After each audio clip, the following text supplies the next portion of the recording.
আমার স্বরচিত একটি কবিতা আপনাদের পাঠ করে শোনাচ্ছি।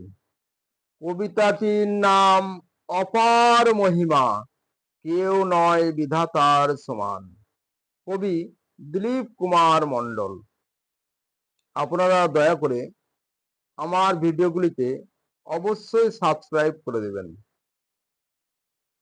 বিধাতার অপার মহিমা, সর্বশ্রেষ্ঠ দাতা, অনন্ত তার মহিমা, জগতে সবার মাথা। জন্ম মৃত্যুর মাঝে যত রহস্য আসা যাওয়া, লুকিয়ে আড়াল পথে সব যে তার খেলা।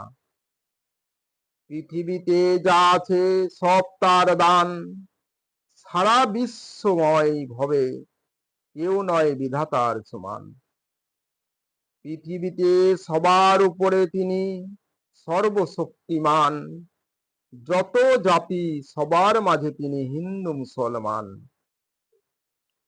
জাতের বিচার নাই তার কাছে সবাই সমান, জীবে দয়া করে যে সেই তো তার কাছে পুণ্যবান। যত শাস্ত্র গীতা বাইবেল রামায়ণ কোরআন, কোনো ভেদাভেদ নেই, সর্বশাস্ত্রে তার কাছে প্রমাণ। হোক না মক্কা মদিনা, গয়া কাশী বৃন্দাবন সব স্থান, তিনি জগৎপতি জগতের ঈশ্বর, তার কাছে সব সমান। আমরা তার জমিতে করি বাস, করি চাষবাস, ফসল ফলায় 12 মাস, সবাই তবু তার দাস। শুধু গির্জা মন্দির মসজিদ নয়, আছেন সবার অন্তরে, তার কাছে সব পাওয়া যায়, মিছে শুধু মরি ঘুরে।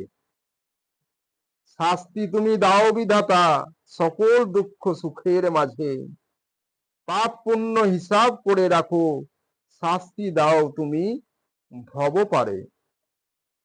পৃথিবীর রঙ্গমঞ্চে রোমাঞ্চ লাগে তার ভবের খেলা, করবে যখন সমন জারি, চলবে না জারি জুরি, শেষ হবে বেলা।